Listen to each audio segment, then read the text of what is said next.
ನಮಸ್ಕಾರ ರೈತ ಬಾಂಧವರೇ, ಗ್ರೇಪ್ ಮಾಸ್ಟರ್ ಯೂಟ್ಯೂಬ್ ಚಾನಲ್ಗೆ ಆತ್ಮೀಯ ಸ್ವಾಗತ.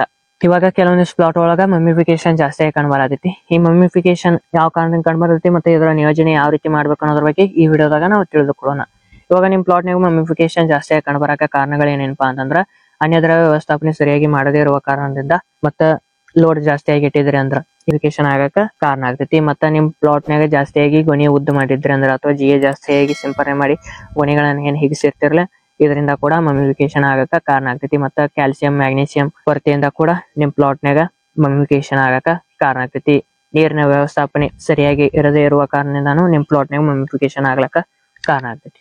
ಇವಾಗ ಈ ಮಮ್ಮಿಫಿಕೇಶನ್ ಯಾವ ರೀತಿ ತಡೆಗಟ್ಟಬೇಕು ಮತ್ತೆ ಇದರ ವ್ಯವಸ್ಥಾಪನೆ ಯಾವ ರೀತಿ ಮಾಡ್ಬೇಕು ಅನ್ನೋದ್ರ ಬಗ್ಗೆ ನಾವು ಈಗ ತಿಳಿದುಕೊಳ್ಳೋಣ. ನೀವು ಮಮ್ಮಿಫಿಕೇಶನ್ ಕಡಿಮೆ ಮಾಡಲು ಪೊಟ್ಯಾಶ್ ಮತ್ತು ಫಾಸ್ಫರಸ್ ಲೆವೆಲ್ ಇರುವ ಗೊಬ್ಬರಗಳನ್ನ ಜಾಸ್ತಿಯಾಗಿ ಬಳಕೆ ಮಾಡಬೇಕು. ನೀವು ಡ್ರಿಪ್ ಮುಖಾಂತರ ಏನ್ ಮಾಡಿ phosphoric acid 2 kg plus SOP 10 kg ನೀವು ಡ್ರಿಪ್ ಮುಖಾಂತರ ನೀಡಬಹುದು.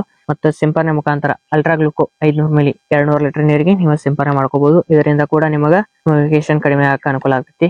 ನೀರಿನ ವ್ಯವಸ್ಥಾಪನೆ ಸರಿಯಾಗಿ ಇಟ್ಕೊಂಡು ಹೋಗ್ರಿ. ಮತ್ತೆ ನೀವು ಡ್ರಿಪ್ ಮುಖಾಂತರ ಪೊಟ್ಯಾಶಿಯಂ ಸೋನೆಟ್ 10 kg ಎಕರೆಗೆ ನೀವು ನೀಡಬಹುದು. ಈ ರೀತಿ ವ್ಯವಸ್ಥಾಪನೆ ಮಾಡ್ಕೊಂಡು ಹೋಗ್ರಿ. ಇದೇ ರೀತಿ ಹೆಚ್ಚಿನ ಮಾಹಿತಿಗೆ ಗ್ರೇಪ್ ಮಾಸ್ಟರ್ ಆಪ್ ಇನ್ಸ್ಟಾಲ್ ಮಾಡ್ಕೊರಿ. ಮತ್ತೆ ಗ್ರೇಪ್ ಮಾಸ್ಟರ್ ಯೂಟ್ಯೂಬ್ ಚಾನಲ್ ಕೂಡ ಸಬ್ಸ್ಕ್ರೈಬ್ ಮಾಡ್ರಿ. ವಿಡಿಯೋ ಇಷ್ಟವಾದಲ್ಲಿ ಲೈಕ್ ಮಾಡ್ರಿ, ಶೇರ್ ಮಾಡ್ರಿ, ಮತ್ತೆ ಕಾಮೆಂಟ್ ಮಾಡ್ರಿ. ಮತ್ತೆ ಮುಂದಿನ ವಿಡಿಯೋದ ಭೇಟಿ ಆಗೋಣ. ನಮಸ್ಕಾರ.